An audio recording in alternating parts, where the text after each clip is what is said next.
Memang sangat sering orang ingin memulai sebuah bisnis, tapi mereka terbentur dengan satu kata, yakni modal. Ya, meskipun modal ini tidak berarti kita harus mengeluarkan uang di awal, tapi kalau memang kita mau membicarakan hal yang sifatnya produksi, sudah pasti kita harus mengeluarkan modal dan kemudian menjajakan, ya, istilahnya menjual kita ke orang lain, dan itu memiliki resiko kerugian yang cukup besar ketika kita memerlukan modal untuk produksi, kemudian menjualnya. Apabila produk yang kita hasilkan tidak laku, itu akan menimbulkan kerugian yang cukup besar.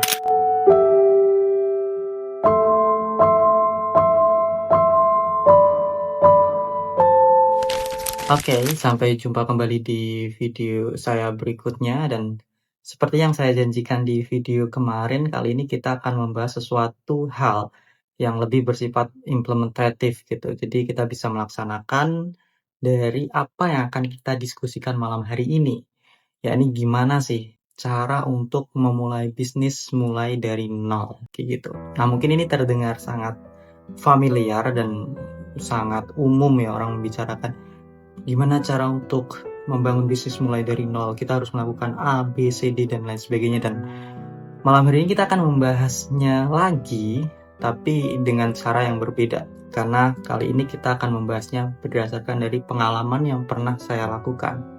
Ya, meskipun bisnis yang saya kerjakan ini adalah bisnis kecil-kecilan yang barangkali omset per bulannya tidak terlalu besar, tapi dari pengalaman ini saya bisa membagikan seperti apa sebenarnya membangun bisnis dari nol, dan saya benar-benar melakukannya gitu. Oke, untuk pertama saya mau disclaimer dulu, bahwasanya yang dimaksud mulai dari nol di sini bukan berarti kita tidak memiliki apapun. Kita tidak memiliki handphone, kita tidak memiliki laptop, kita tidak memiliki akses internet, kita tidak memiliki kuota, kita tidak memiliki tempat tinggal. Mungkin itu lebih tepat disebut sebagai memulai dari minus ya. Tapi nol yang akan kita bahas di sini adalah memulai bisnis dari nol modal kayak gitu. Meskipun kita sudah memiliki modal dasarnya seperti listrik, akses internet, kemudian tentu saja peralatan seperti halnya handphone, laptop, dan lain sebagainya. Semua hal yang kita butuhkan untuk membangun bisnis. Jadi ya, topik malam hari ini sebenarnya mengingatkan saya di tahun kisaran 2023-2024, di mana saya tidak bisa melakukan banyak hal dan memaksa diri saya untuk istilahnya berkontemplasi ya, memikirkan apa yang ada di dalam diri saya yang mungkin bisa gitu berguna dan bermanfaat untuk orang lain, sehingga itu menjadi value untuk diri saya sendiri.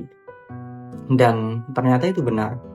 Dari kejadian di rentang tahun tersebut, saya menganalisis diri saya dan akhirnya saya memutuskan untuk membangun sebuah bisnis yang di situ mulai dari nol modal kayak gitu. Seperti disclaimer di awal, bahwasanya nol di sini bukan kita artikan sebagai minus, yakni kita tidak memerlukan modal awal, tapi kita sudah memiliki basic peralatannya untuk memulai bisnis tersebut. Memang sangat sering orang ingin memulai sebuah bisnis, tapi mereka terbentur dengan satu kata, yakni modal. Ya, meskipun modal ini tidak berarti kita harus mengeluarkan uang di awal, tapi kalau memang kita mau membicarakan hal yang sifatnya produksi, sudah pasti kita harus mengeluarkan modal dan kemudian menjajakan, ya, istilahnya menjual kita ke orang lain, dan itu memiliki resiko kerugian yang cukup besar ketika kita memerlukan modal untuk produksi, kemudian menjualnya. Apabila produk yang kita hasilkan tidak laku, itu akan menimbulkan kerugian yang cukup besar. Maka dari situ, di awal bagaimana cara untuk membuat atau memulai bisnis dengan nol modal, sebenarnya antara jasa dan juga produksi, dua-duanya ini memiliki masing-masing jalan ya. Bagaimana keduanya ini bisa dimulai dari 0 rupiah gitu. Nah, saya akan membahas yang pertama, yakni dengan jasa. Oke, sekarang teman-teman perlu untuk berkontemplasi dan menganalisis diri sendiri, apa yang teman-teman miliki gitu, apa yang teman-teman kuasai, apa yang teman-teman bisa ajarkan atau berikan ke orang lain sebagai bentuk jasa. Nah, dari sini ada 3 tipe jasa yang mungkin bisa teman-teman gunakan kayak gitu. 3 tipe jasa yang bisa teman-teman pakai untuk memulai bisnis dari nol. Yang pertama adalah tipe jasa berdasarkan kemampuan, hard skill, seperti teman-teman bisa desain grafis, kemudian editing, copywriting, editing videos, dan lain sebagainya. Nah, itu modal pertama adalah teman-teman harus analisis hard skill seperti apa yang teman-teman miliki. Dan itu menjadi modal untuk kemudian teman-teman tawarkan gitu. Maksudnya, oke, saya memiliki kemampuan desain grafis. Apakah ada klien di luar sana yang mau membeli jasa saya, menyewa jasa kita gitu sebagai seorang desain grafis atau programming dan lain sebagainya. Intinya teman-teman harus ketahui apakah teman-teman memiliki hard skill yang bisa ditawarkan dan berguna untuk orang lain. Itu yang pertama. Kemudian yang jasa yang kedua, teman-teman bisa berangkat dari soft skill, kemampuan untuk mengorganisir sesuatu, kemampuan untuk memimpin dan lain sebagainya. Itu soft skill yang memang teman-teman harus miliki, dan barangkali itu menjadi nilai jual ketika teman-teman menemukan bahwasanya oke, saya memiliki kemampuan negosiasi yang bagus, saya memiliki kemampuan public speaking yang oke gitu, saya memiliki kemampuan komunikasi, dan saya juga memiliki kemampuan manajemen dan kepemimpinan yang ya cukup andal kayak gitu. Nah, ini bisa menjadi modal kedua ketika oke, untuk hard skill mungkin saya tidak terlalu memiliki ya, tapi saya punya soft skill yang bisa saya tawarkan. Kalaupun dari hard skill, soft skill tersebut masih kurang ya, artinya kita tidak memiliki salah satu skill yang memang benar-benar bisa kita andalkan, maka yang ketiga yakni bisa berdasarkan dari hobi. Ada berbagai macam hobi yang bisa berguna juga untuk orang lain. Nah, meskipun hobi kadang juga beririsan dengan kemampuan kita di hard skill, seperti ketika kita memiliki hobi menggambar, tentu kita memiliki kemampuan untuk menganalisis warna, mencocokkan warna, gradasi, dan lain sebagainya. Atau ketika kita memiliki hobi menulis, tentu kita punya kemampuan hard skill berupa copywriting, perencanaan narasi, komunikasi, dan lain sebagainya. Meskipun ini saling beririsan, tapi setidaknya hobi itu bisa menjadi cara yang menyenangkan untuk memulai bisnis.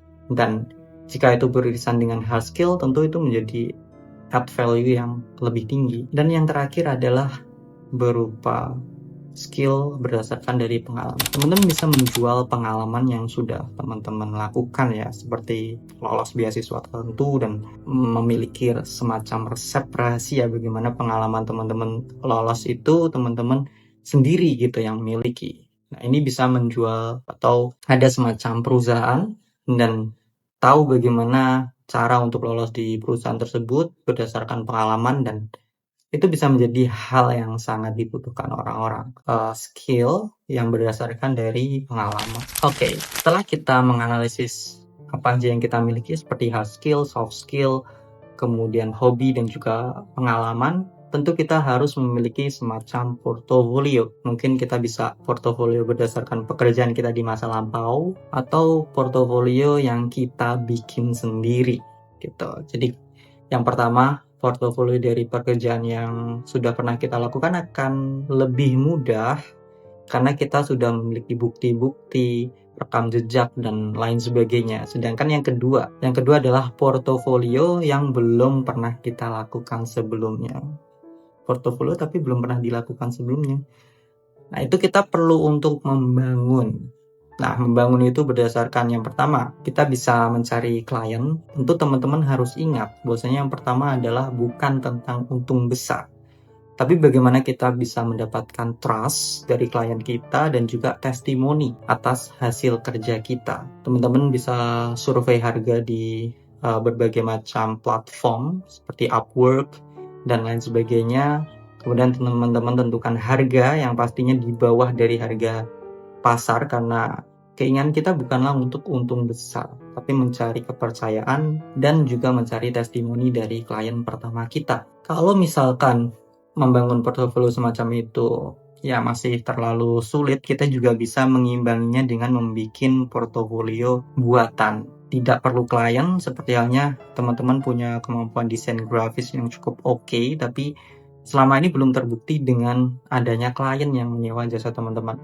Teman-teman bisa potret gitu, mungkin warung di sebelah rumah teman-teman ada banner teman-teman potret dan redesign banner tersebut, kemudian bikin copywriting yang lebih bagus dan teman-teman bandingkan, oh ini adalah hasil jepretan di warung sebelah berupa banner dan ini adalah redesign dari yang saya buat, dan itu menjadi portofolio teman-teman dari setiap entah itu reklame, banner dan lain sebagainya yang teman-teman upload. Nah, yang kedua ini bisa dibilang sebagai portofolio darurat ya, tapi tetap harus diimbangi bagaimana kita mencari klien real di media sosial atau dimanapun. Teman-teman bisa gabung di Facebook, WhatsApp, atau bahkan kalau perlu keluarga yang membutuhkan gitu jasa, bisa ditawarkan kayak gitu. Oh, saya punya kemampuan ini, om, tante.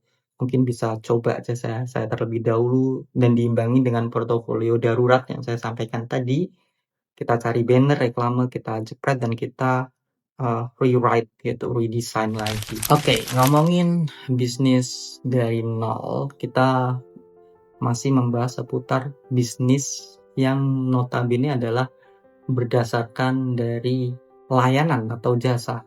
Jadi kita tidak perlu membuat produk apapun, kita cukup menjual kemampuan kita ke orang lain dan jika ada orang yang mau membeli, ya itu berarti kita memiliki nilai kebermanfaatan terhadap orang lain. Nah, hal yang paling sering dihadapi ketika kita menjual layanan atau jasa itu adalah impostor syndrome. Kita tidak pede dengan skill yang kita miliki gitu, sehingga kita merasa, oh ini kurang deh kayaknya. Masa iya sih ada orang yang mau beli jasa kita? Masa iya sih apa yang kita tawarkan ke orang lain ini sudah layak?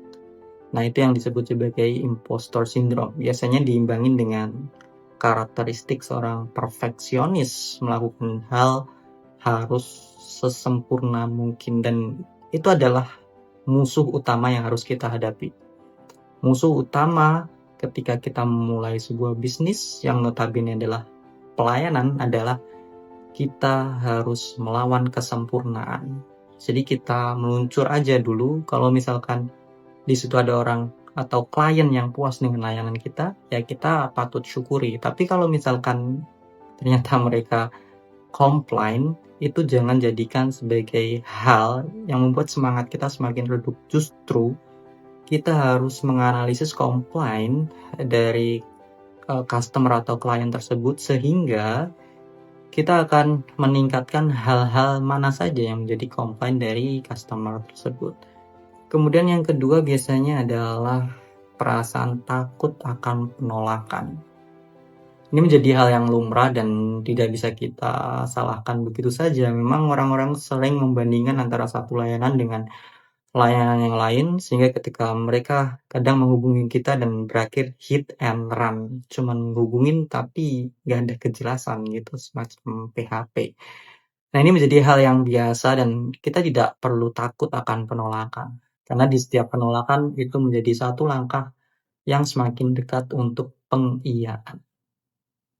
Nah, mungkin itu beberapa diskusi kita malam hari ini. Jadi kalau teman-teman ada ide, komentar, saran, atau kritik, teman-teman bisa sampaikan di kolom komentar. Dan kira-kira setelah teman-teman menonton video ini, jasa apa yang ingin teman-teman coba buka pertama kali? Silahkan tulis di kolom komentar dan kita akan bahas topik-topik lainnya di video-video berikutnya. So, sampai berjumpa di next video and bye-bye.